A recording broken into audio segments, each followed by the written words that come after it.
Listo, entonces nos toca ver la ley de Coulomb y cargas eléctricas. Las cargas eléctricas son un tema que es completamente nuevo en física para ustedes, porque no se ha estudiado en física 1 o en física 2, aunque probablemente ustedes ya conozcan el concepto de los cursos de química, o bueno, si lo vieron en el colegio, pues se acuerdan de esto del colegio. Entonces, lo que hay que saber es lo siguiente: existe una propiedad de la materia llamada la carga eléctrica.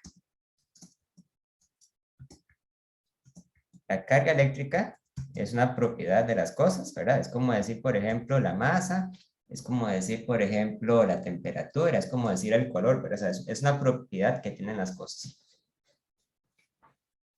Lo que pasa es que la carga eléctrica puede ser positiva, puede ser negativa o puede ser neutra, o sea, puede ser igual a cero. Y en eso se diferencia de la masa. La masa de una partícula solo puede ser positiva, no puede ser neutra, o sea, no puede, la masa de un objeto no puede ser cero, al menos en la física clásica, y tampoco puede ser negativa, hasta donde se sabe, ¿verdad? Entonces, existe un principio fundamental en la electrostática que es el siguiente: cargas eléctricas de igual signo se repelen y cargas eléctricas de signos opuestos se atraen. En ese sentido, la ley de cargas eléctricas se parece mucho a las nociones que uno tiene acerca de los imanes. Ya voy a explicar eso un poco mejor. Si ustedes tienen dos partículas y ambas tienen cargas positivas, que es como lo estoy representando aquí con dos signos de más, ¿verdad? Entonces, las dos cargas se repelen. ¿Qué quiere decir eso? Lo que quiere decir es que las dos cargas experimentarán una fuerza que apunta en la dirección opuesta a la línea que las une, ¿verdad? O sea, se repelen. Más adelante vamos a ver de qué depende esta fuerza, o de qué parámetros depende. De igual forma, si ustedes tienen dos cargas y ambas son negativas, que voy a representar con un signo de menos, entonces las dos cargas se atraen. Perdón, se repelen también, se repelen. La diferencia ocurre cuando yo tengo una carga negativa y una carga positiva. Como son de signos opuestos, se atraen. Entonces yo decía que se parece mucho el comportamiento de un imán. Ustedes saben que cuando ustedes tienen imanes, los polos norte se repelen entre ellos, los polos sur se repelen entre ellos, pero cuando ustedes acercan un polo norte con un polo sur, se atraen. Entonces, las cargas eléctricas en cierta forma se parecen a los polos de un imán. Nada más hay que ser muy cuidadosos con esta comparación, porque los polos de un imán constituyen un fenómeno físico distinto, ¿verdad? Que en última instancia vamos a ver que se puede explicar usando eh, los mismos fundamentos de física, pero es, al fin y al cabo, un proceso distinto. Entonces, cada una de las partículas del universo, podemos decir, tiene asociada una carga eléctrica, inclusive cuando esa carga eléctrica es igual a cero. Por ejemplo, sabemos que los protones, las partículas que constituyen o que forman parte del núcleo, ¿verdad? Tienen una carga eléctrica que se representa generalmente con una letra Q y una P. En este contexto, la letra Q se utiliza para referirse a una carga eléctrica. Yo sé que en el idioma español la palabra carga se escribe con C, pero bueno, por alguna convención, no estoy seguro de cuál idioma, la gente se quedó con que la carga se tenía que representar con la letra Q, de la misma forma en que la masa se representa con la letra M, ¿verdad? La temperatura con la letra T, en este caso la carga va con la letra Q. Hoy en día, la carga eléctrica del protón se ha medido, ¿verdad? Y tiene un valor de más 1,6 por 10 elevado a la menos 19 coulombs. la unidad de medida para cargas eléctricas en el Sistema Internacional de Unidades es el coulomb. El coulomb se representa con la letra C y hasta este momento es una unidad de medida nueva que no se ha utilizado ni en física 1 ni en lo que llevamos hasta ahora de física 2.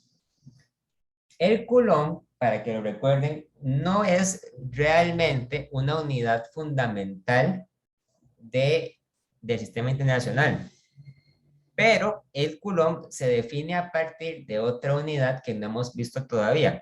Un coulomb es igual a 1 ampere por segundo.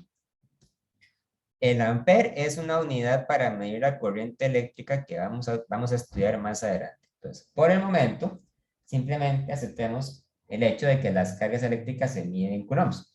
Y de hecho, un coulomb es una carga eléctrica muy grande, porque ustedes pueden ver que la carga eléctrica de un solo protón es muy, muy pequeñita. Tenemos también la carga eléctrica de los electrones. La carga de los electrones se representa con una Q y una E y es menos 1,6 por 10 a la menos 19 coulombs. Eso quiere decir ni más ni menos que la carga del electrón es igual a la del protón, pero negativa. O sea, tienen la misma carga eléctrica, pero de signos opuestos. Y eso, de alguna forma, ¿verdad? Eso se podría explicar con algún principio fundamental del universo, ¿verdad? Tal vez tiene que ver con la forma en que se crearon las partículas durante el Big Bang o durante las primeras etapas del universo, pero al fin y al cabo tenemos que las cargas de los electrones y de los protones son iguales. La única diferencia es que la carga del electrón es negativa y la del protón es positiva. En los libros de física existe en algunos casos la convención de llamar a la carga del electrón como E, ¿verdad? Recordando que E es la letra de electrón. En algunos casos, en los libros dicen que la carga del electrón es 1,6 por 10 a la menos 19. O sea, que le dan el mismo valor, pero positivo. Cuando en los libros dicen eso, generalmente a lo que se refieren realmente no es al valor de la carga, sino es el valor de la magnitud de la carga, ¿verdad? De la carga del electrón. Podemos decir que el valor de la magnitud de la carga del electrón es el mismo valor que tiene la carga del protón, pero por una convención histórica, no sé, histórica, social, digamos, la gente prefiere decir la carga del electrón que la carga del protón. Tal vez tiene que ver por el hecho de que el electrón se descubrió antes, se descubrió primero que el protón, no sé, pero bueno, la gente suele decir la carga del electrón y no la carga del protón. La otra partícula que forma el núcleo de un átomo es el neutrón. Y como su nombre lo sugiere, la carga eléctrica de un neutrón es igual a cero. Entonces, un neutrón no tiene carga eléctrica, o podemos decir tiene carga eléctrica neutra. Otra idea muy importante que tienen que manejar es que en la naturaleza, todas las cargas eléctricas que se han medido y que se llegan a medir, ¿verdad? Y que se han podido medir, son siempre un múltiplo positivo o negativo de la carga eléctrica de los electrones. O sea que hay partículas que tienen cargas eléctricas que son igual al doble de la carga de los electrones, o igual al triple, o tienen cargas que son de 100 veces, 1000 veces la de los electrones. Pero no existen partículas que tengan carga que sean una fracción de la de los electrones. podrán haber partículas con cargas iguales a cero, pero no existen, por ejemplo, partículas con cargas que sean, por decir algo, la mitad de un electrón, o por decir algo, que sean 7/8 de la carga del electrón. Tal vez, si ustedes han leído sobre física moderna, me puedan señalar que hay una excepción para esto, ¿verdad? La excepción la constituyen los quarks. Los quarks son partículas fundamentales que constituyen el interior de los protones y los neutrones. Los quarks suelen tener cargas cuyos valores son de 1/3 o 2/3 de la carga del electrón. Pero hay un cuidado. Los quarks no son partículas libres. ¿Qué quiere decir esto? Quiere decir que nunca nadie jamás ha observado un quark solo.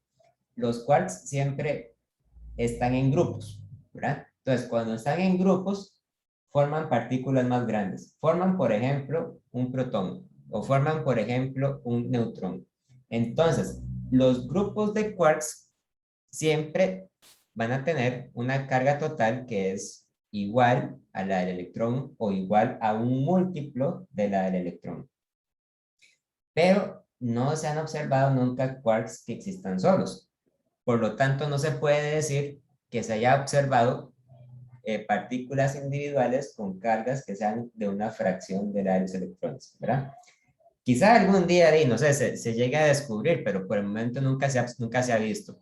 Por lo tanto, eso nos lleva a pensar que la carga del electrón constituye un valor fundamental de la naturaleza, porque es la carga eléctrica más pequeña que puede existir o que se ha observado que pueda existir, ¿de acuerdo? Cualquier otra carga que exista va a ser siempre un múltiplo de la carga de los electrones, ya sean positivas o ya sean negativas, ¿verdad? Muy bien. Ahora, lo que vamos a ver después es la inducción eléctrica. El tema de inducción eléctrica, o eléctrico, no sé cómo decir, inducción eléctrica, es completamente conceptual. No tiene ninguna fórmula involucrada, pero es muy importante que lo entiendan bien. Para eso lo pueden consultar después en el libro. Cuando ustedes hacen inducción eléctrica, tienen que definir muy bien el concepto de material conductor y material aislante. Los materiales conductores o conductores eléctricos, para ser más exactos, conductores eléctricos, son aquellos materiales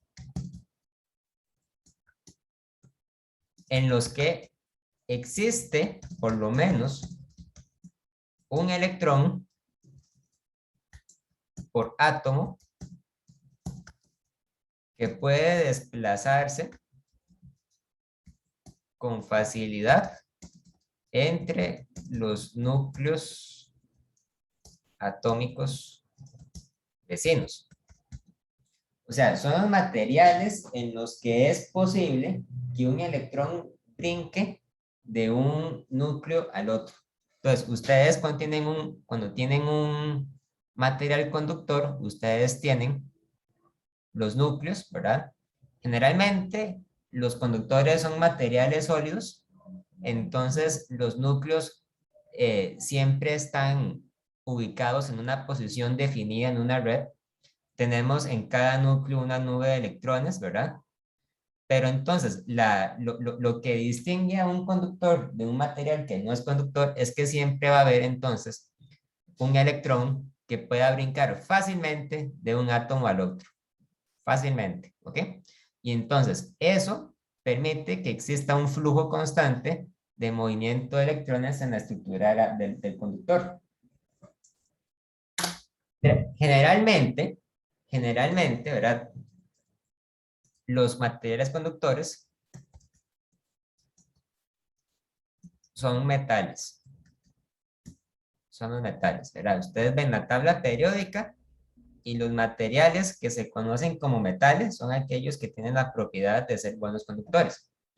Ahora, cuando tenemos los materiales aislantes o los aislantes eléctricos,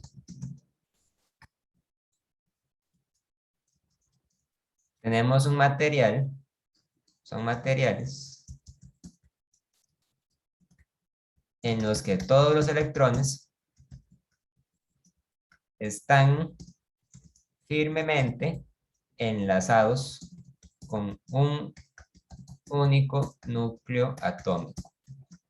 Entonces, no es tan fácil, o inclusive podríamos decir que es imposible que los electrones viajen de un átomo a otro.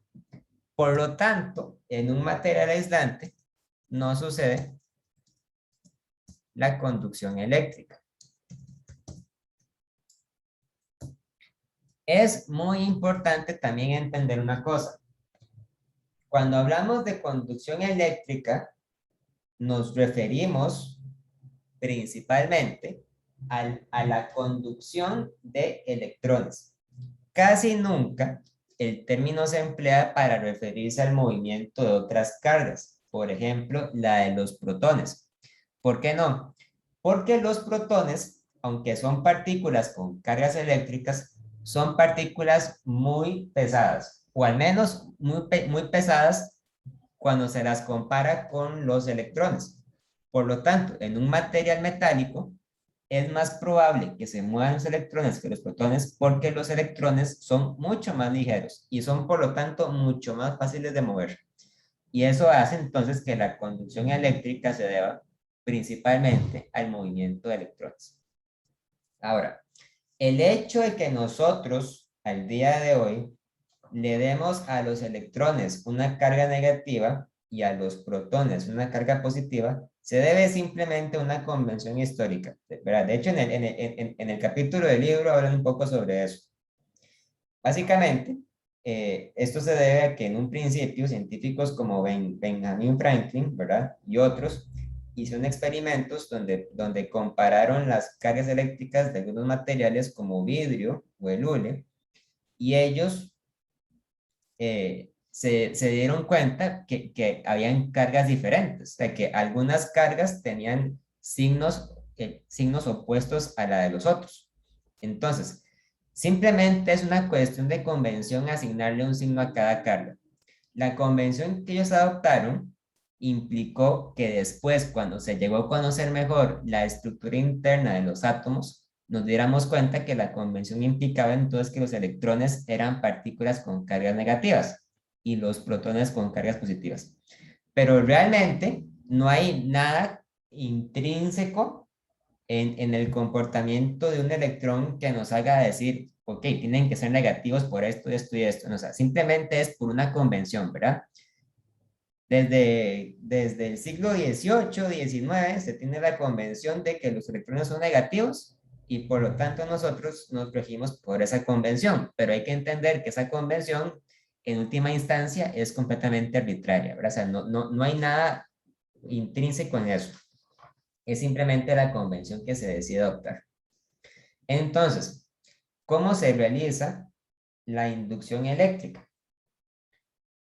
Bueno, el principio o el mecanismo que permite la inducción eléctrica es relativamente sencillo.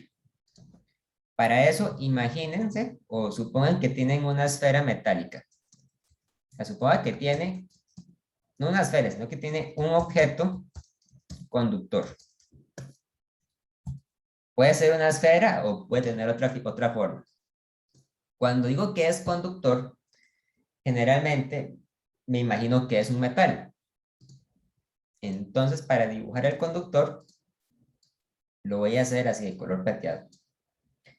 Este conductor, en circunstancias ordinarias, está compuesto por cantidades iguales o cercanamente iguales de partículas positivas y partículas negativas. Entonces, en un momento dado, en este conductor van a existir cargas positivas por aquí, por allá, pero también van a existir cargas negativas por aquí y por allá.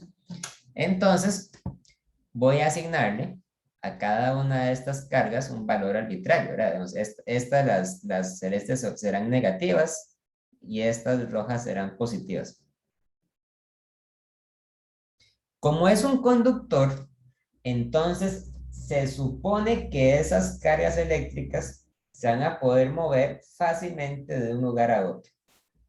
Ahora, para imaginarse esto de lo que estoy hablando, no tenemos que imaginarnos necesariamente que las cargas celestes son electrones y las cargas rojas son protones. A veces, cuando estamos hablando de la composición eléctrica de un material, es posible imaginarse que las cargas positivas no son necesariamente los protones. Pueden ser, en algunos casos, lugares donde hay huecos donde no hay electrones. O sea, un lugar donde no existen electrones es un lugar que tiene una carga eléctrica que es positiva con respecto a un lugar donde sí hay electrones. ¿Me explico? Entonces, cuando yo hablo de cargas positivas y cargas negativas, puede ser que me esté refiriendo no necesariamente a partículas reales, sino que me estoy refiriendo tal vez a lugares donde hay un vacío de cargas negativas y por lo tanto ese lugar se considera que es eléctricamente positivo con respecto al resto, ¿verdad? Y lo que hace uno después es que acercamos una barra de material aislante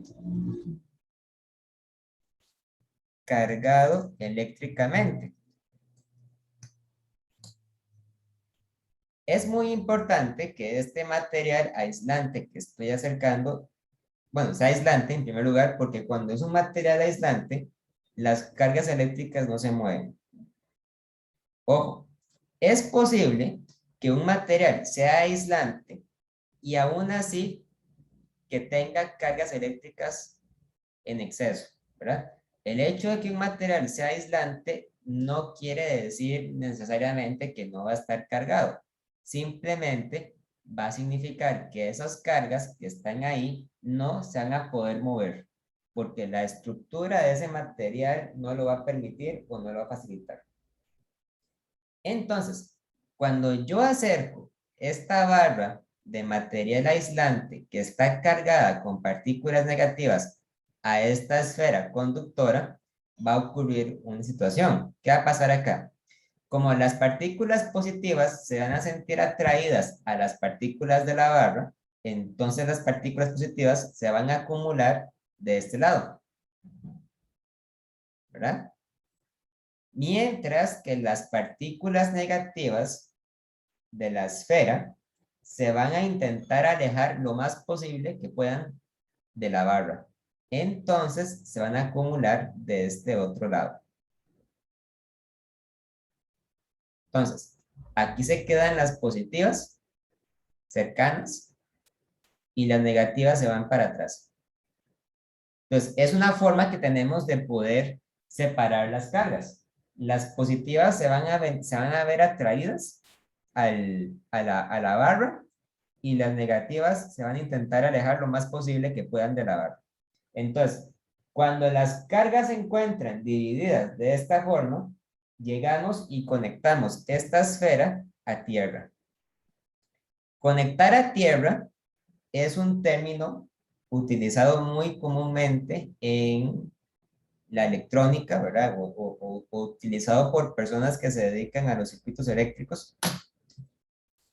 ¿Qué quiere decir conectar a tierra? Bueno, originalmente conectar a tierra significaba literalmente eso, significaba que agarraban un cable eléctrico de metal y lo enterraban en el suelo, lo enterraban en el piso. ¿Por qué? Porque cuando hacían eso, entonces las partículas eléctricas que estaban en exceso del lado derecho de la esfera iban a empezar a migrar por ese cable y eventualmente iban a llegar hasta el suelo, porque la Tierra, como es tan grande, ¿verdad? Es un depósito que podemos imaginarnos que para nuestros fines es infinitamente grande y entonces la Tierra puede almacenar una cantidad infinitamente grande de cargas eléctricas. Entonces, lo que estamos haciendo con esto es que estamos conectando un cable que está extrayendo las partículas negativas. O sea, estamos proporcionando un camino por el cual las partículas negativas pueden alejarse de la esfera. Entonces, cuando las partículas se han alejado de la esfera, yo desconecto el cable y con lo que me quedo es entonces con una esfera metálica en la que solamente quedan partículas positivas en exceso. ¿Verdad? Entonces, al hacer esto, yo le estoy arrancando a la esfera sus cargas negativas y estoy dejando solamente sus cargas negativas. Entonces, decimos entonces que la esfera se ha cargado por inducción eléctrica. ¿Verdad? Se cargó por inducción eléctrica porque las partículas negativas se alejaron por culpa de la barra y las enterré con un cable conectado a tierra. Hoy en día, cuando los electricistas hablan de conectar a tierra, probablemente no se refieren literalmente a eso, ¿verdad? Pero lo que sí hacen es que siempre hay un cable, digamos, que se conecta a un depósito muy grande, donde es posible tirar un montón de partículas negativas, ¿verdad? Para extraerlas de un objeto que se quiere cargar. Ahora, la inducción, así como le expliqué, se puede utilizar para cargar positivamente, pero nada nos impide, por ejemplo, imaginarnos que un objeto se cargue negativamente. Lo único que habría que hacer es que habría que acercar entonces una barra cargada con partículas positivas a la esfera, y si la barra fuera positiva, entonces podríamos inducir una carga eléctrica negativa sobre el conductor, ¿verdad? Todo depende de cuál era el signo de las cargas de la barra que acercamos al conductor. Pero sea como sea, es posible entonces inducir una carga eléctrica sobre un conductor utilizando este mecanismo. Ok, hasta Profe, ¿sí? ¿qué se entiende por cerca? Bueno, Sí, ¿qué tan cerca? por ejemplo, ustedes han visto, no sé si lo han hecho, que cuando uno es chiquito, a uno lo pueden hacer un experimento en el que agarran un globo, se lo frotan en el pelo, o mejor dicho, lo frotan contra una superficie como una alfombra, o alguna gente, no sé, llegan y agarran un gato, ¿verdad? Y frotan el globo con el gato, y luego acercan el globo a unos papelitos sobre la mesa, y los papeles a- adquieren entonces una fuerza que les permite levantarse, o sea, que ese globo permite levantar papelitos. Eso se debe a que el globo, cuando lo froté contra mi pelo o cuando lo froté contra la alfombra, eh, se cargó eléctricamente debido al contacto con el pelo, ¿verdad? Entonces, ¿qué tan cerca es muy cerca? Bueno, realmente muy cerca, o sea, prácticamente tendríamos que estar casi que tocando a la esfera, ¿verdad? Ahora, la efectividad de este método de inducción depende de lo cerca que acerquemos la barra, pero también depende de lo cargada que estaba la barra. Si la carga, si la barra estuviera pero muy cargada, entonces es posible que la inducción eléctrica sucediera a distancias mayores. Pero realmente depende de la carga que tenía la barra. Pero naturalmente usted me puede preguntar ahora, bueno, entonces, ¿qué es entonces algo que esté muy cargado? Bueno, es que ya eso depende, digamos, del tipo de material, depende, por ejemplo, del mecanismo que utilicé para cargar esta barra, ¿verdad? ¿Cómo fue que lo logré hacer? Pero, típicamente, cuando yo digo muy cerca, quiero decir realmente casi tocando, ¿verdad? O sea, casi haciendo contacto directo. Entendido, Inclusive, gracias. inclusive podrían tocarse y no pasaría, digamos, nada malo porque si yo toco la barra con la esfera, las partículas negativas de la barra no se escaparían porque esto es un aislante, ¿verdad? Entonces, inclusive podrían estar en contacto, o sea, podrían tocarse y eso aún así permitirá que las cargas eléctricas huyan por el, el cable que está conectado a tierra. Pero bueno, de hecho nos tenemos que estudiar un poco más sobre eso, o sea, tenemos que estudiar de qué manera depende, digamos, la fuerza eléctrica con respecto a la distancia, ¿verdad? ¿Qué se considera, por ejemplo, una carga grande, qué es una carga pequeña, de qué depende, ¿verdad? Entonces, para eso es que tenemos la ley de Coulomb. Ahora sí, la ley de Coulomb. Solo por si tienen curiosidad, Coulomb es o era un científico francés. Por eso es que el apellido de él se pronuncia así, ¿verdad? Porque en el idioma francés la O, cuando va a la parte de una U, suena como una U en español y me parece que la B no se pronuncia. Entonces el nombre se pronuncia realmente Coulomb, ¿verdad? Coulomb era un científico que estudió en su momento, ¿verdad? El fenómeno eléctrico. Y él quiso saber entonces de qué manera es que dependía la fuerza que hay entre dos partículas cargadas. Entonces, Coulomb hizo varios experimentos donde él ponía cerca dos partículas con cargas eléctricas, ya sean positivas o ya sean negativas. Digamos que a esta partícula le llamamos la partícula Q1 y a esta otra le llamamos la partícula Q2, ¿verdad? Vean que Q1 y Q2 podrían ser en principio partículas positivas, ¿verdad? O podrían ser también negativas, o podría ser que una de ellas sea positiva y la otra negativa, no sé, hay muchas posibilidades, ¿verdad? Y además, para los experimentos, él tomó en cuenta la distancia que hay entre las partículas. A esa distancia le llamó la distancia R, ¿verdad? No necesariamente porque sea R significa que es R de radio, ¿verdad? En este caso, la letra R se utiliza para referirse a la separación entre las dos partículas. Entonces, Coulomb determinó que las partículas experimentan una fuerza, ya sea de atracción o ya sea de repulsión, que se representa mediante la siguiente fórmula. Entonces, la magnitud de la fuerza eléctrica es igual a una constante KE, cuyo valor ya les voy a dar en un momento, multiplicado por la magnitud de la carga Q1, multiplicado por la magnitud de la carga Q2 y dividido entre el cuadrado de la distancia. Ahora, en esta fórmula, la constante KE se conoce como la constante de Coulomb. La constante KE hoy en día se sabe que tiene un valor de aproximadamente 8,9876 por 10 a la 9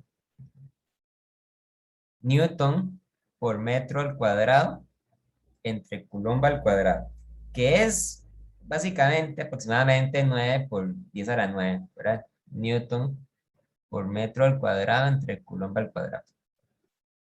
Pero bueno, lo que es verdaderamente destacable de esta fórmula, ¿verdad? Es que esta fórmula, si ustedes lo recuerdan, se parece mucho a otra fórmula muy importante en la física. Esta ecuación se parece mucho a la fuerza de gravedad. Recuerden que la fuerza de gravedad era igual a una constante G mayúscula por la masa 1 por la masa 2 entre el cuadrado de la distancia. Entonces, eso quiere decir que la fuerza eléctrica, al igual que la fuerza de gravedad, es una fuerza que decae con el cuadrado de la distancia, ¿verdad? Es decir, es una fuerza que se debilita, se hace más pequeña, entre más separadas estén las partículas. ¿La diferencia cuál es? Bueno, la diferencia es que la fuerza de gravedad es una fuerza que aparece debido a las masas, ¿verdad? Entre mayores sean las masas, mayor será entonces la fuerza de gravedad. En cambio, la fuerza eléctrica es una fuerza que aparece debido a las cargas eléctricas.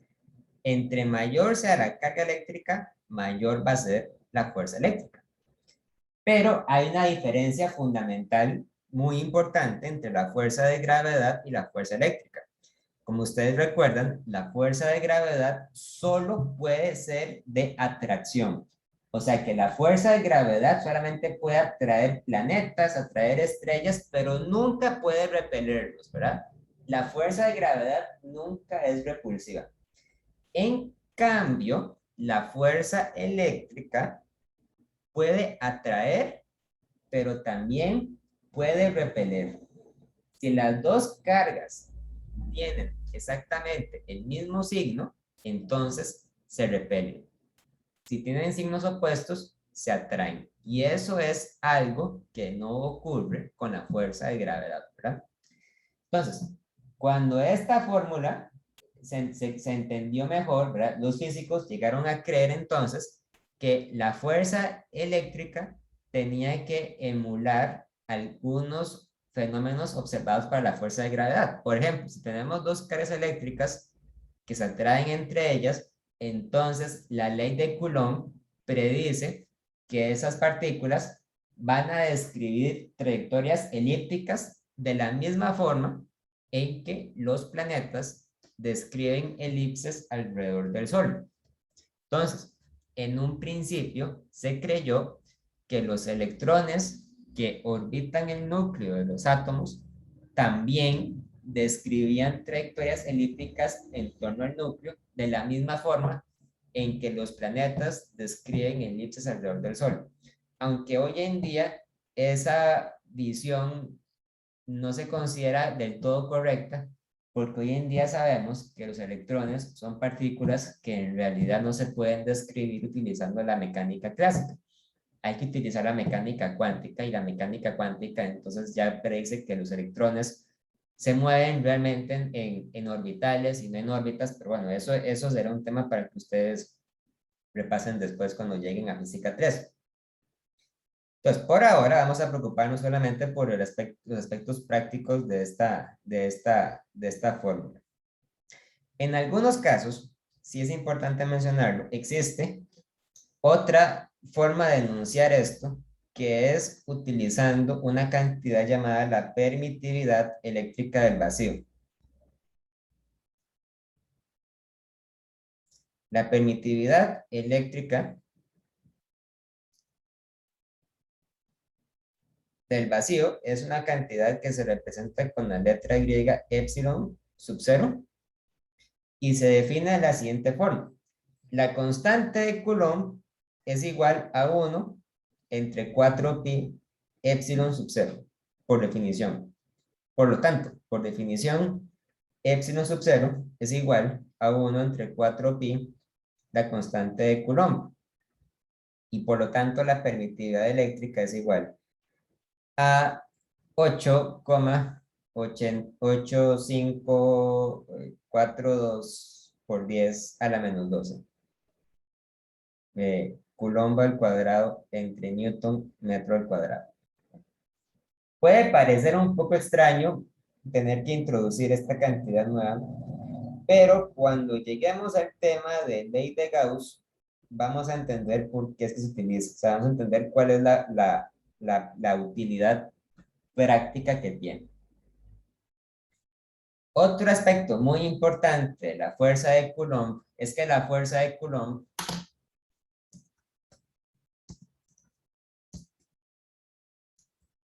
es una fuerza con dirección radial. ¿Qué quiere decir que es dirección radial? Quiere decir que la fuerza no apunta siempre a la derecha o no apunta siempre hacia la izquierda. Quiere decir lo siguiente: cuando yo tengo una partícula cargada y tengo otra partícula cargada que la está orbitando, ¿verdad? Entonces, esta partícula tendrá una carga Q1 y esta una carga Q2. Entonces, la fuerza que una partícula ejerce sobre la otra siempre va a apuntar en la dirección radial que las une. O sea, la fuerza va a apuntar hacia la otra partícula cuando la fuerza es de atracción, o va a apuntar más bien en sentido opuesto. Va a apuntar hacia el otro lado cuando la fuerza es de repulsión. ¿Ok? Por lo tanto, decimos que la fuerza de Coulomb, cuando se representa de manera vectorial, es igual a la constante de Coulomb por la carga Q1 por la carga Q2 entre la distancia al cuadrado por el vector R unitario, donde el vector R unitario quiere decir que apunta en la dirección radial. Ahora, hay que ser muy cuidadosos con esta fórmula, porque hay que tener mucho, bueno, hay que tener mucho cuidado con lo que significa, ¿verdad? Ojo, ¿por qué? Porque vean que la magnitud de esta fuerza puede ser positiva o puede ser negativa dependiendo del signo de las cargas, ¿verdad? Entonces, dependiendo del signo de las cargas,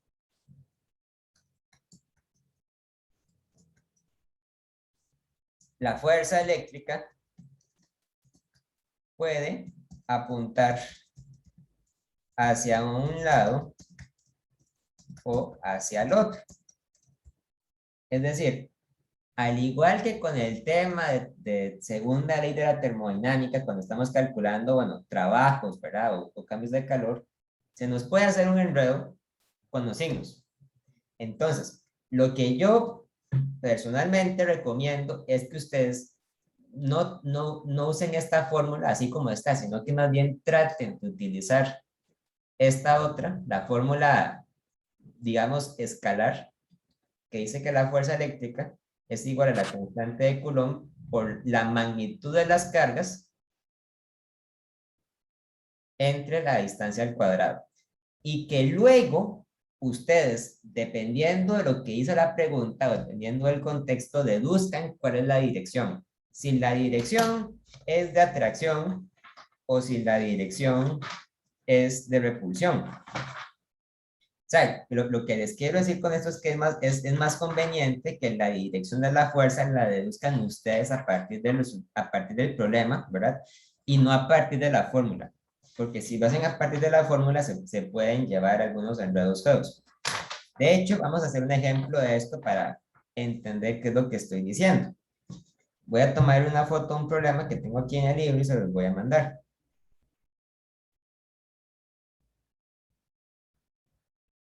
Vamos a hacer el problema 11, el capítulo 23, pero de la novena edición. ¿Ok? Puede ser que ustedes cuando realicen la décima edición se encuentren con este problema, pero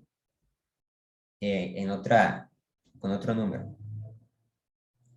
Y lo voy a mandar al chat del grupo. Ya voy.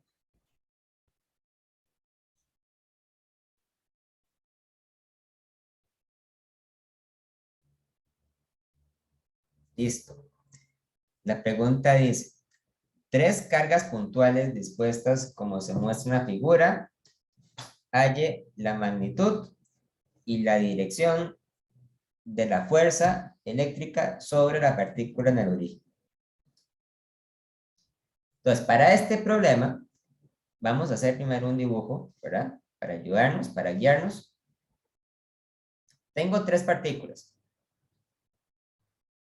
Tengo una partícula positiva que está en el origen, tengo una partícula positiva que se encuentra más hacia la derecha en el eje X, y tengo una partícula negativa que se encuentra hacia abajo en el eje Y. Ahora, el problema no les pone nombres, pero yo, por simplicidad, digamos, o por mantener cierto tipo de orden, le voy a dar un nombre a cada partícula. Entonces, esta partícula de acá la voy a llamar la partícula Q1, a esta la voy a llamar la partícula Q2 y a esta la voy a llamar la partícula Q3. Q3 es negativa, Q1 y Q2 son positivas. Entonces, yo sé que Q1 es igual a 6, vean eso, 6 ¿qué? 6 microcoulombs, ¿ok? Recuerden que esto es un prefijo del sistema de unidades. Esto quiere decir 6 multiplicado por 10 a la menos 6 coulombs. La partícula Q2 es igual, perdón, la partícula Q1 no era 6, era de 5. Ahora sí, la partícula Q2 sí es de 6 microcoulombs. Y la partícula Q3, la que es negativa, es igual a menos 3 nanocoulombs. Disculpe, lo leí mal. Ambos suenan nanocoulombs. Nano quiere decir por 10 a la menos 9.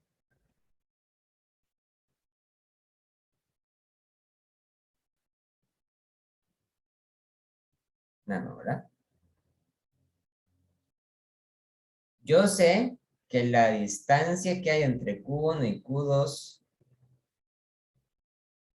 es de 0,3 metros y la distancia que hay entre Q1 y Q3 es de 0,1 metros, ¿verdad?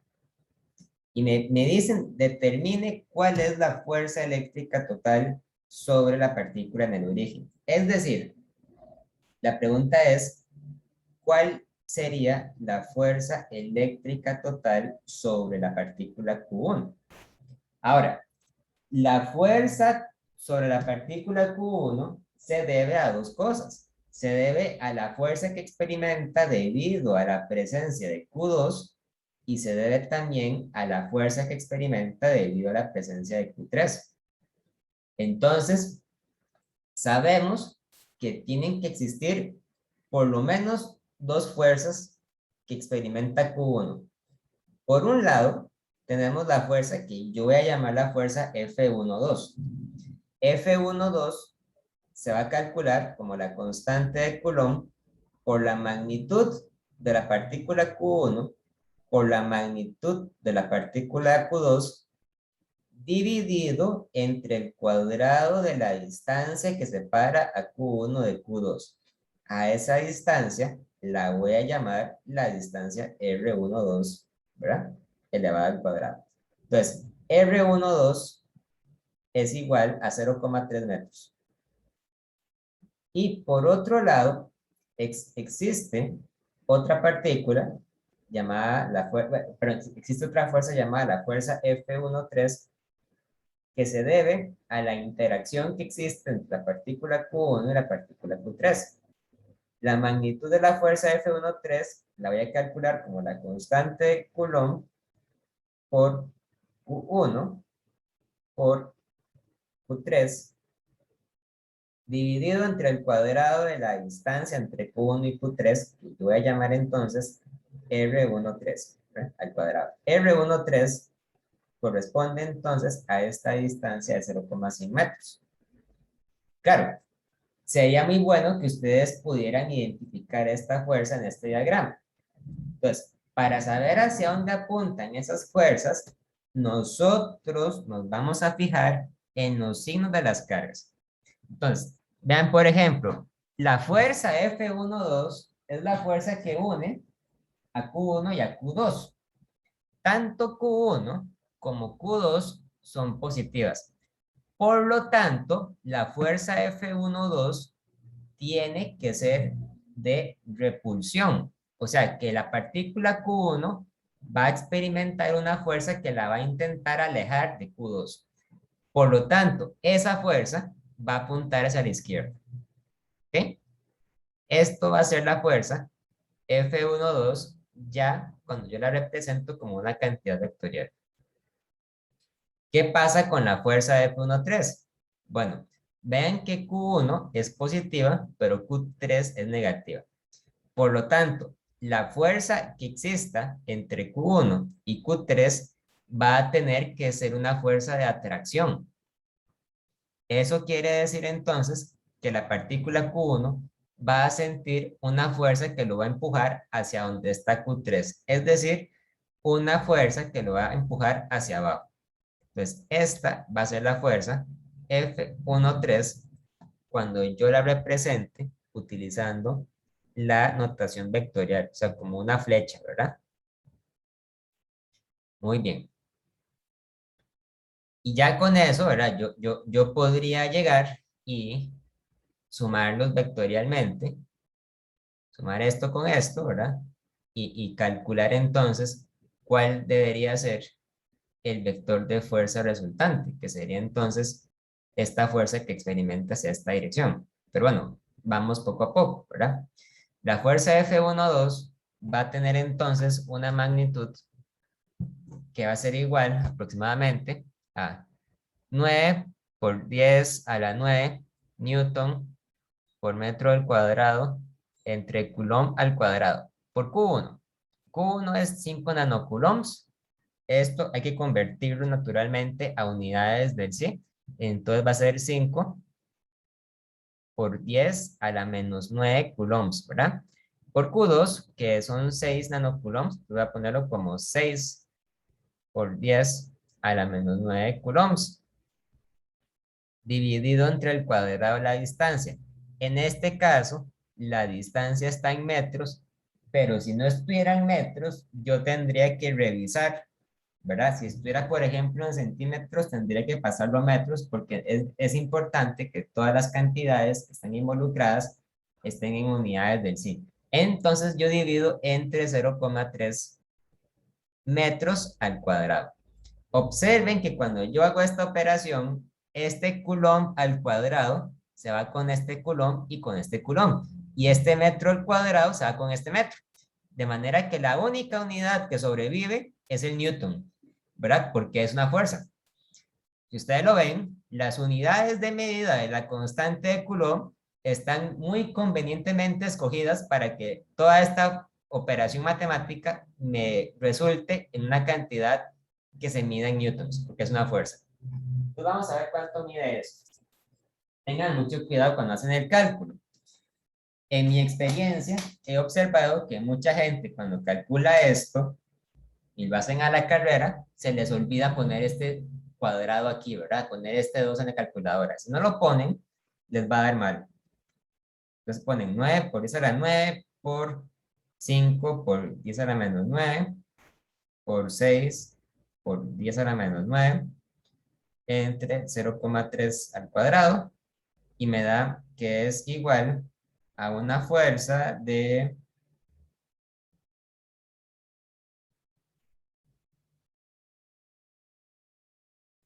3 por 10 a la menos 6, ¿verdad? Newtons. ¿Ok? Será bueno que hagan la prueba de que les da lo mismo para corroborar nada más. Y calculamos ahora F13. Entonces, F13 tiene consigo la constante de Coulomb, que es 9 por 10 a la menos 9 newton por metro al cuadrado entre Coulomb al cuadrado. Por Q1. Q1 son 5 nanocoulombs, entonces es 5 por 10 a la menos 9 coulombs. Por Q3.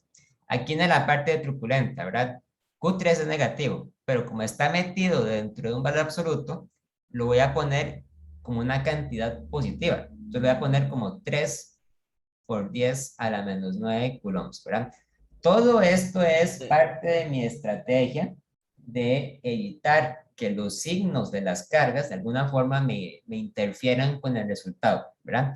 Yo sé la dirección de la fuerza porque yo entiendo en cuáles casos la fuerza es de atracción y en cuáles casos la fuerza es de repulsión. Por lo tanto, yo sé que la fuerza F13 apunta hacia abajo. No hace falta que yo ponga el signo de las cargas en la fórmula para saberlo. Y hay que Profe, dividir, ¿sí? la constante la puso diferente en la Ah, fuerza mira, uno sí, dos y en la sí, sí, fuerza sí, uno sí, sí. tres. Aquí, a las 9, ¿cierto? Gracias.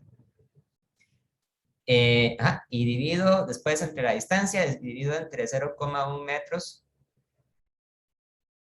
al cuadrado. Perdón, ahí le puse un 0 de más, 0,100 metros, ¿verdad? Aquí también yo observo que se cancelan metros al cuadrado, se cancelan coulombs, me quedan newtons, ¿verdad? Entonces, ¿esto cuánto da? Voy a revisar, 9 por 10 a la 9 por 5 por 10 a la menos 9 por 3 por 10 a la menos 9 entre 0,1 al cuadrado.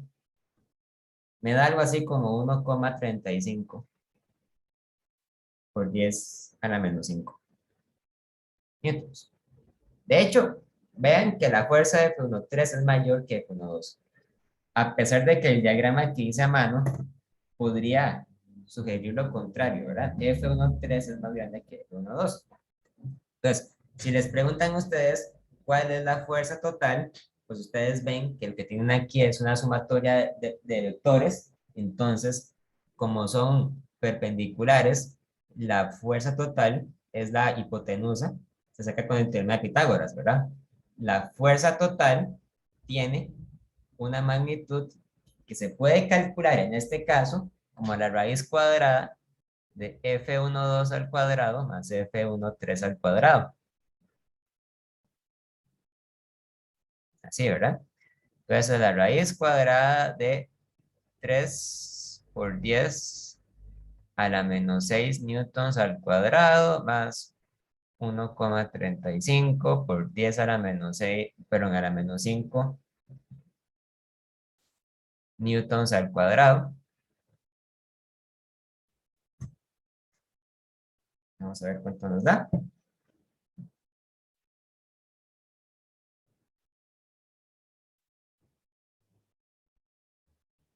Me da que es cerca de 1,38 por 10 a la menos 5 newtons, ¿verdad?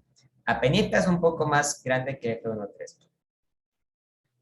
¿Y cuál es la dirección? Bueno, hay que jugar un poco con la trigonometría, ¿verdad? Ustedes podrían dar, por ejemplo, la dirección como un ángulo medido por debajo del eje X negativo.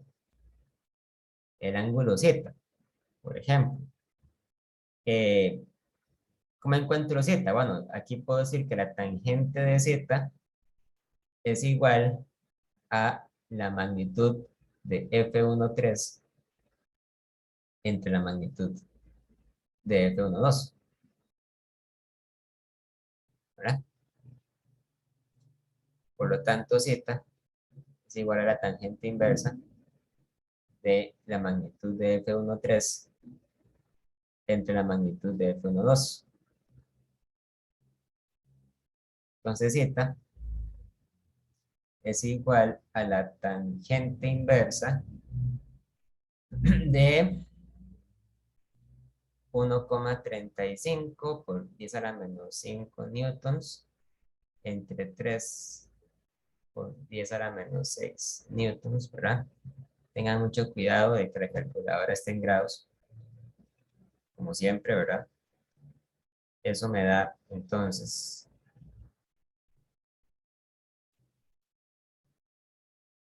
77,5 grados. Entonces ahí la respuesta que habría que dar es que la dirección es de 77,5 grados por debajo del eje X negativo. Y bueno, más o menos así hay que jugar con así hay que ir jugando con los casos donde las cargas tienen signos, ¿verdad? Positivos o negativos, uno va deduciendo a partir del enunciado hacia cuál dirección tiene que ir la fuerza, en base al hecho de que las fuerzas son de atracción o son de repulsión. Ok, vamos a ver, ¿hasta aquí alguna duda, alguna pregunta?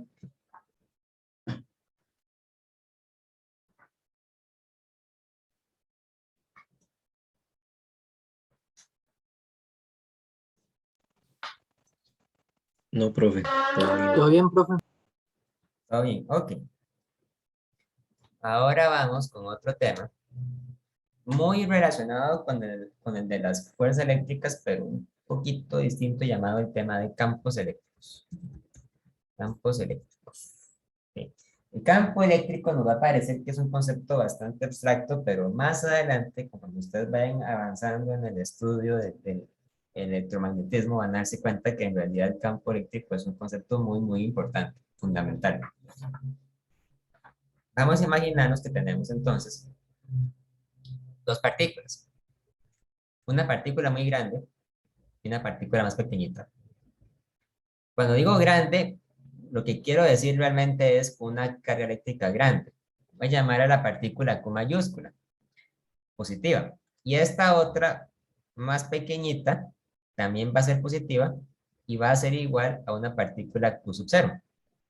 Y vamos a suponer que las dos partículas están separadas por una distancia R que yo conozco. ¿Verdad? Entonces, esta partícula pequeñita va a experimentar una fuerza de repulsión hacia esta dirección, ¿verdad? Va a experimentar una fuerza que va a apuntar hacia el otro lado. Va a intentar alejar Q sub 0 lo más posible de Q mayúscula. Entonces, va a aparecer, en este caso, una fuerza eléctrica entre las dos. Perdón. Va a aparecer una fuerza eléctrica entre las dos, que va a ser igual a la constante de Coulomb por Q mayúscula por Q minúscula entre la distancia al cuadrado R unitario, donde R unitario nos recuerda entonces que esa fuerza siempre va a apuntar hacia la dirección radial opuesta de la otra partícula. Pues vamos a definir el campo eléctrico de la siguiente manera. El campo eléctrico experimentado por Q sub 0 se define de la siguiente forma. Esto que les voy a dar es una definición. El campo eléctrico E es una cantidad vectorial, se representa con la letra E mayúscula, se define entonces como la fuerza eléctrica que experimenta la partícula Q sub 0 dividida entre el valor de la partícula Q sub 0. ¿Okay? La fuerza que experimenta dividida entre Q sub 0. Ahora, algo muy importante es que esta fuerza, en este caso en particular, se debe únicamente a la partícula Q mayúscula, pero en un caso más general se puede deber a la presencia de 2, 3 o más partículas que puedan estar por el vecindario de Q sub 0.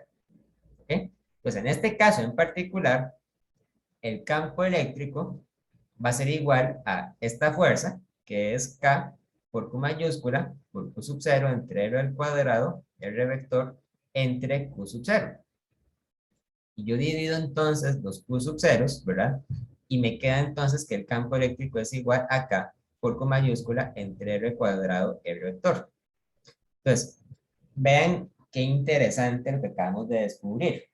La fórmula para calcular el campo eléctrico no depende de Q sub 0. No depende de Q sub 0. ¿Verdad? No depende de Q sub 0 a pesar de que la partícula que experimenta el campo eléctrico es Q sub 0. Pero en cambio sí depende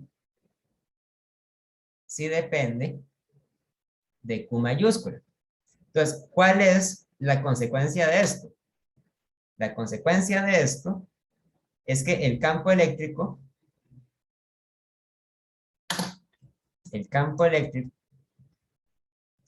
es generado por Q mayúscula. Generado por Q mayúscula. En este caso, vamos a llamar entonces la carga fuente. La carga fuente porque es la carga que genera el campo eléctrico, es la carga que lo origina. Gracias a Q mayúscula es que existe el campo eléctrico. Mientras que la partícula que experimenta el campo eléctrico es Q0. En este caso le llamamos la carga de prueba. vean algo muy importante. Inclusive, el campo eléctrico existe incluso aunque no exista ninguna carga Q sub 0. O sea, puede ser que haya una partícula cargada que experimente el campo eléctrico, pero no tiene que haberla. O sea, no tiene por qué existir una carga que la experimente. Lo que sí tiene que existir es la carga que genera el campo eléctrico o la carga fuente. Entonces, podemos definir el campo eléctrico más o menos en los siguientes términos. El campo eléctrico es una función que le da a cada coordenada del espacio un valor diferente para la fuerza que genera una partícula cargada sobre otra que esté ahí por unidad de carga. ¿Okay? Entonces, el campo eléctrico es una función que le asigna a cada punto o a cada coordenada alrededor de una partícula un valor de la fuerza eléctrica sentida por unidad de carga.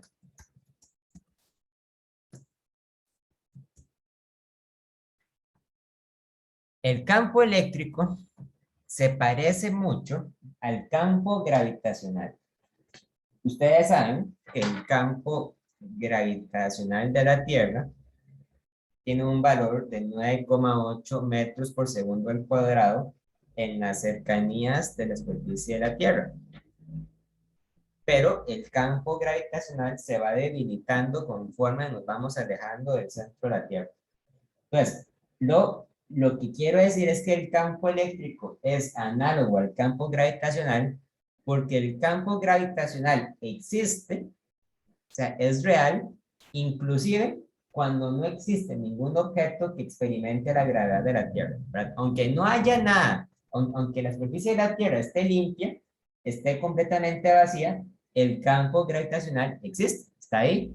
De la misma forma, el campo eléctrico de una partícula existe, aunque no exista ninguna otra partícula que se encuentre en las cercanías de la partícula que generó el campo eléctrico. Ahora, el campo eléctrico es una función que se puede calcular para 2, 3 o más partículas que existen en torno a un punto. ¿Qué quiero decir con esto? Bueno, podemos decir lo siguiente. Para 2 o más partículas, entonces yo podría tener, qué sé yo podría tener, por ejemplo, una partícula acá, una partícula acá, una partícula acá. Entonces a esta partícula la voy a llamar la partícula Q1, a esta la voy a llamar la partícula Q2, a esta la partícula Q3. Y digamos que yo agarro un punto arbitrario del espacio, llamado el punto P. En el punto P puede ser que no haya nada, puede ser que esté vacío, o puede ser que exista otra partícula cargada. Entonces, yo lo que quiero es calcular el campo eléctrico en P.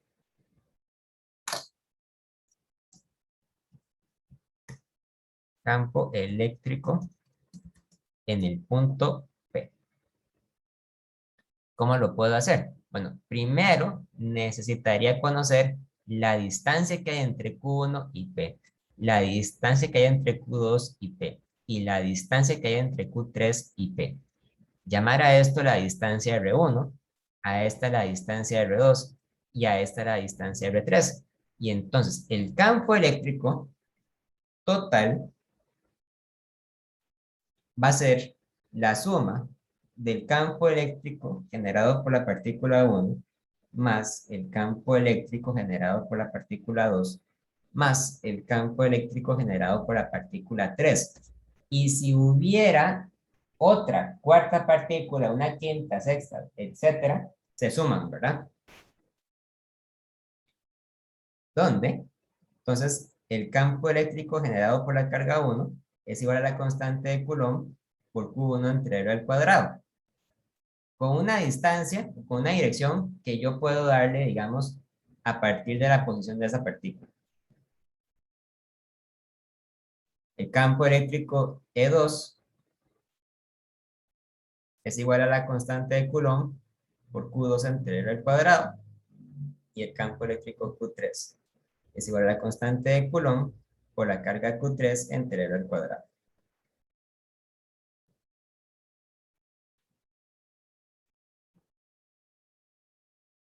Pero recordemos que los campos eléctricos son cantidades vectoriales. Entonces, digamos, por ejemplo, que las tres cargas eléctricas que están aquí son positivas. Pues más, digamos que esta es positiva, digamos que esta es positiva, pero digamos que esta tercera partícula es negativa. Entonces, ¿cuál es la dirección del campo eléctrico E1, E2 y E3? Bueno, resulta ser que el campo eléctrico generado por una partícula positiva apunta siempre hacia afuera. El campo eléctrico generado por una partícula negativa apunta siempre hacia esa partícula.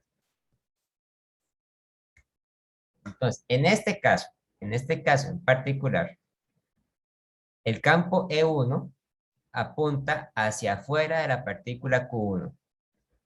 Esta flecha representa el campo eléctrico E1. La partícula Q2, como es positiva, tiene un campo que sale hacia afuera de la partícula Q2. Apunta hacia esta dirección. Entonces, esta flecha representa el campo eléctrico E2. Pero Q3, como dije que era negativo, entonces yo sé que el campo eléctrico de Q3 apunta hacia la partícula Q3. ¿Okay? Vean esto, apunta hacia esta partícula. Entonces, esta flecha va a representar el campo eléctrico E3. Así que en este caso tal vez sea más conveniente dar la magnitud con el valor absoluto de las cargas para evitarse complicaciones con los signos.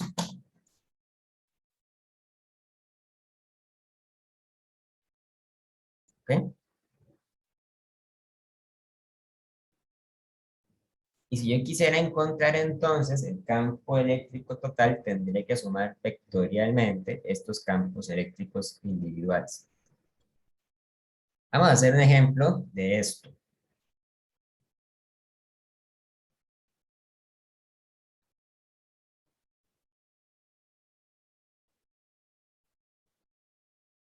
Voy a mandarles otro pantallazo.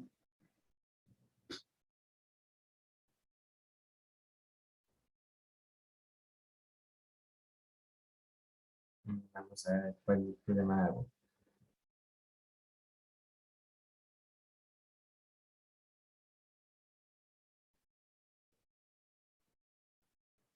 El 25.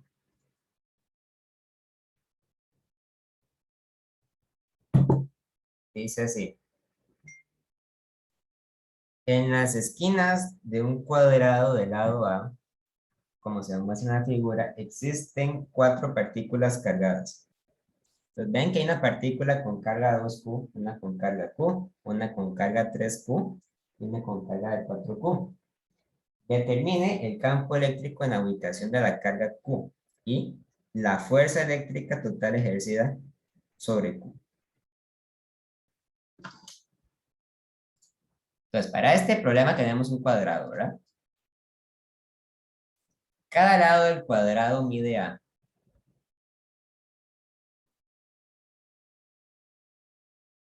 Y en cada esquina del cuadrado existe entonces una partícula.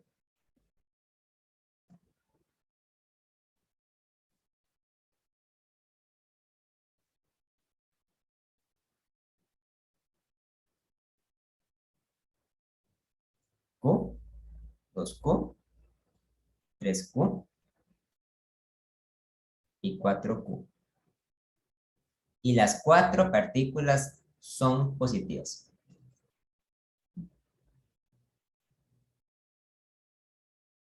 Entonces, la partícula Q experimenta el campo generado por 2Q, 3Q y 4Q respectivamente.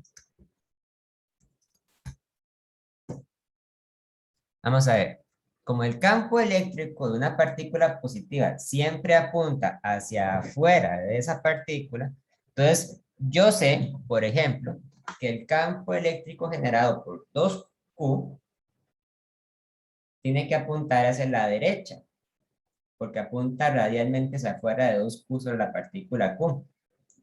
Pues voy a llamar a esto el campo E2 vector.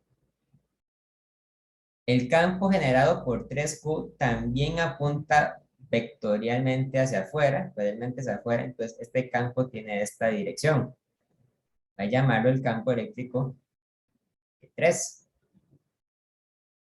Mientras que el campo generado por la partícula 4Q tiene que apuntar vectorialmente hacia arriba, porque esa es la dirección radial hacia afuera para la partícula 4Q. A este campo lo voy a llamar el campo eléctrico E4. Y yo puedo, entonces, darle a cada campo eléctrico un valor o una magnitud. De hecho, la magnitud de los campos es muy fácil, ¿verdad? Por ejemplo, la magnitud del campo E2 es igual a la constante de Coulomb por la carga eléctrica de la partícula fuente, que en este caso es 2Q, dividido entre el cuadrado de la distancia. ¿Cuál distancia? La distancia que hay entre 2Q y Q, que es simplemente el lado del cuadrado A. A al cuadrado. ¿Ok? Eso está muy fácil. El campo eléctrico de la partícula 4Q también es muy fácil. Voy a llamarlo E4. Simplemente es la constante de Coulomb por la carga eléctrica 4Q dividido entre el cuadrado de la distancia, que va a ser entonces A al cuadrado, porque la distancia que hay entre las dos cargas es el lado de un cuadrado. Pero sí es un poquito más complicado lo que pasa con el campo eléctrico de 3. Yo sé que la magnitud de E3 es igual a la constante de Coulomb por la carga eléctrica de la partícula fuente, que es entonces 3Q, dividido entre el cuadrado de la distancia. Pero ojo, la distancia que hay entre estas dos partículas es la hipotenusa de este triángulo. Y la hipotenusa la hipotenusa de un triángulo o la diagonal de un cuadrado es siempre igual al lado multiplicado por raíz de 2, ¿verdad? Entonces esto es igual a A por raíz de 2 al cuadrado. O sea, esto es igual a 3 medios de Q, de K por Q, perdón, entre A al cuadrado.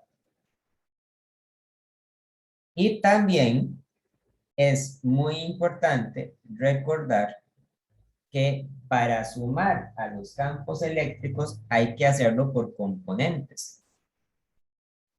Yo sé, por ejemplo, que el campo eléctrico E2 apunta por completo hacia la derecha. O sea, tiene solamente una componente en X. Entonces, el campo eléctrico E2 va a ser igual a la constante de Coulomb por 2Q entre A al cuadrado en Y. Va para la derecha.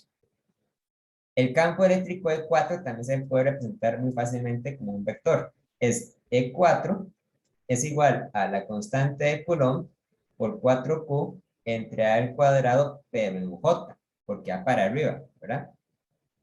Ahora, ¿qué pasa con el campo eléctrico E3?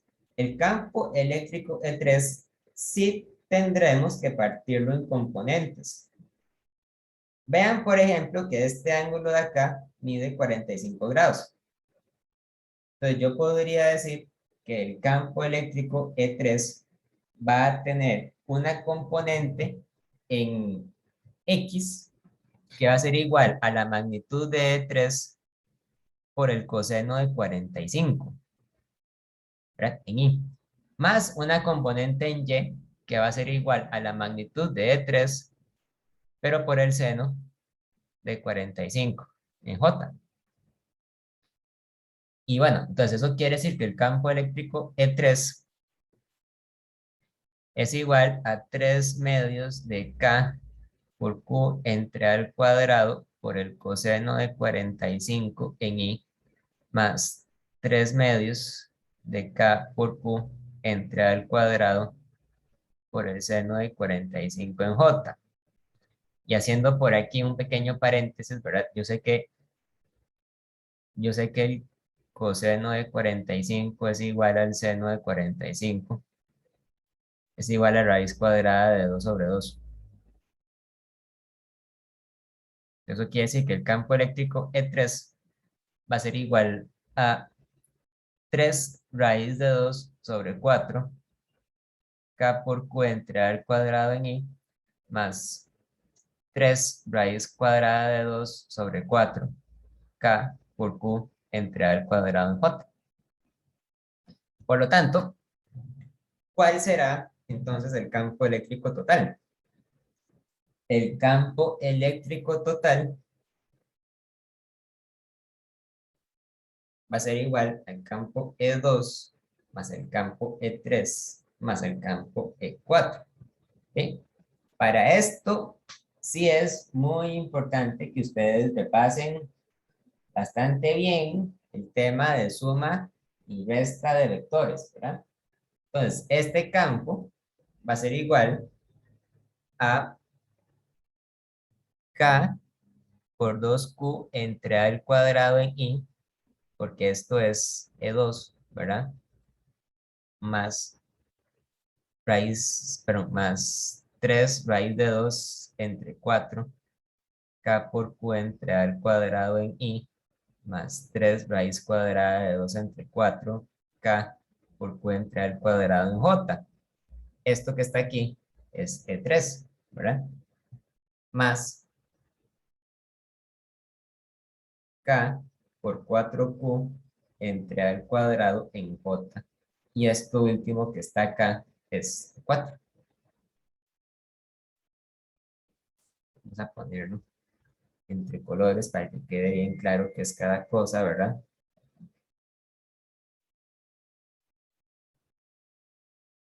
Y ahí yo puedo sumar esto.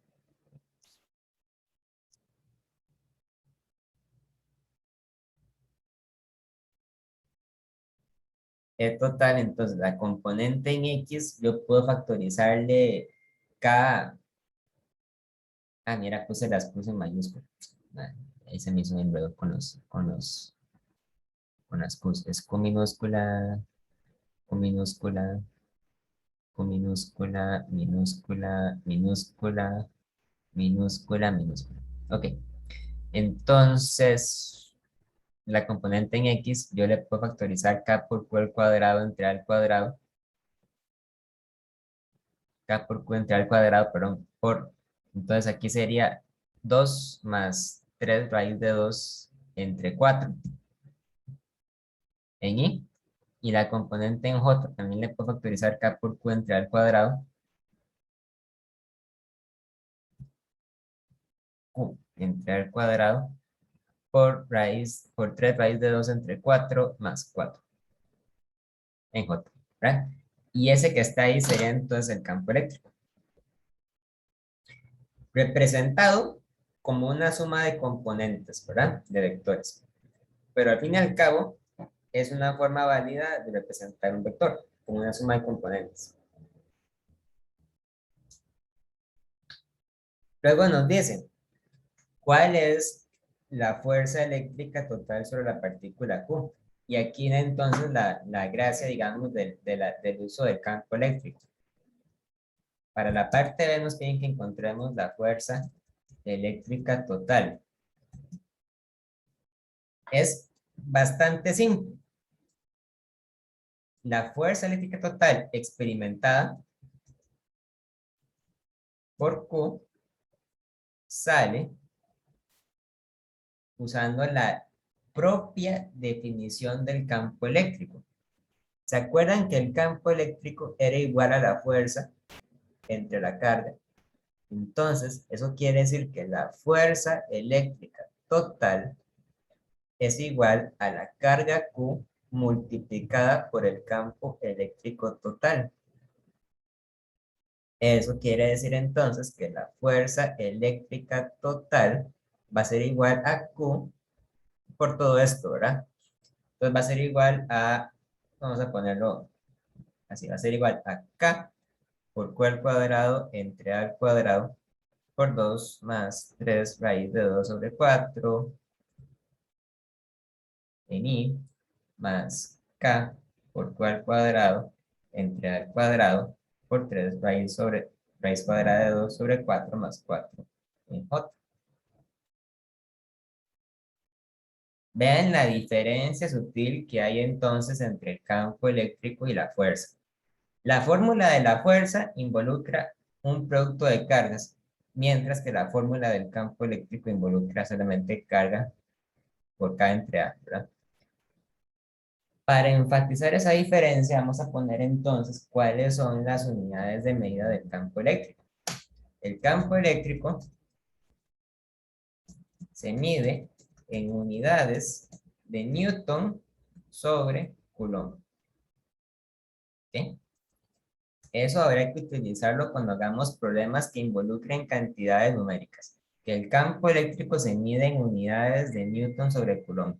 Es fácil ver por qué, porque el campo eléctrico al fin y al cabo se define como la razón entre una fuerza y una carga. Por lo tanto, el campo se mide en unidades de Newton entre Coulomb, mientras que la fuerza eléctrica se mide, obviamente, en Newton, ¿verdad? Se mide en Newton. Ok, vamos a ver. ¿Hasta aquí? ¿Alguna duda, alguna pregunta?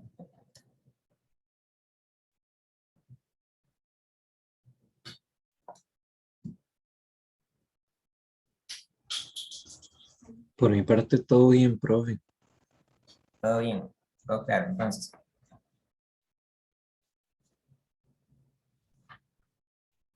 bueno, ya casi terminamos. Nada más de mi chance de ver un temita más. Este, nos queda pendiente ver las distribuciones de campo eléctrico continuas, que es algo que tal vez vamos a cubrir entonces la clase del viernes. Pero antes quisiera ver nada más el tema de líneas de campo eléctrico.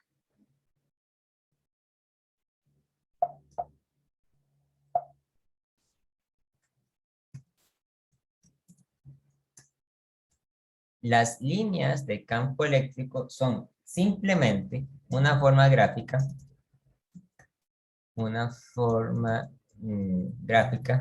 de representar el campo eléctrico generado por una partícula. Ahora, es muy importante repasar lo que dije antes, de que el campo eléctrico generado por una partícula con carga positiva siempre apunta entonces radialmente hacia afuera, hacia esta dirección, ¿verdad? Esto es lo que quiere decir radialmente hacia afuera. En cambio, el campo eléctrico generado por una partícula negativa apunta siempre radialmente hacia adentro, o sea, apunta hacia esta dirección, ¿verdad? El campo siempre apunta hacia la dirección, hacia adentro de la partícula, cuando es negativa, y hacia afuera cuando es positiva. El campo eléctrico podría ocurrir también en situaciones en las que yo tengo dos o más partículas cargadas. Si yo tengo, por ejemplo, un problema donde hay dos partículas positivas que se encuentran muy cerca la una de la otra, como así, ¿verdad? Entonces el campo eléctrico va a asumir una configuración en la que el campo va siempre a intentar salir de las dos partículas. Va a tomar una dirección como esta. Sale por aquí, sale por acá, sale por acá, por acá, por acá. Démosle por acá, pero en el espacio intermedio entre las dos, el campo va a ser algo como esto. ¿Ok? Se van a alejar asintóticamente las líneas, de manera que el campo siempre se aleja de las dos, pero nunca entra hacia ninguna de las dos partículas. Algo parecido ocurre si yo tengo dos partículas negativas, una muy cerca de la otra. Las líneas de campo en ese caso entonces vienen en este sentido. Entran hacia las partículas, pero en la región intermedia las líneas hacen algo como esto. Entran así, ¿verdad? Teniendo cuidado de no acercarse demasiado a la otra partícula. Así es como luce la suma vectorial de los campos eléctricos de esas dos partículas. Y por último, yo puedo considerar el caso en el que yo tengo una partícula positiva y una partícula negativa. ¿Cómo se ve el campo en este caso? Bueno, en este caso, entonces las líneas de campo intentan siempre llegar hacia la partícula negativa, intentan alejarse de la partícula positiva y en la región intermedia, las líneas de campo salen de la positiva y llegan a la negativa. Así, ¿verdad? Este patrón que está acá se parece mucho al campo magnético descrito por un imán, que vamos a verlo porque ustedes van a ver con mayor detalle, con mayor cuidado cuando lleguen a física 3. Entonces, las líneas de campo son solamente una forma de ilustrar cómo luce un campo eléctrico cuando tenemos dos o más partículas eléctricas. Se supone, ¿verdad?, que entre más grande o más intenso sea el campo eléctrico, deberíamos dibujar más líneas. Esa es la idea, que entre mayor sea el número de líneas, mayor es el campo eléctrico. Claro, no existe una forma, digamos, como de traducirlo, ¿verdad? Una forma estándar de traducirlo. Simplemente es una convención. Entre más fuerte sea el campo, mayor va a ser el número de líneas. ¿Ok? Hasta aquí. ¿Alguna duda, alguna pregunta?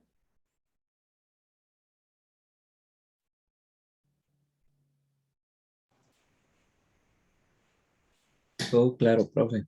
Todo claro. Muy bien. Bueno, vamos a dejarlo hasta acá.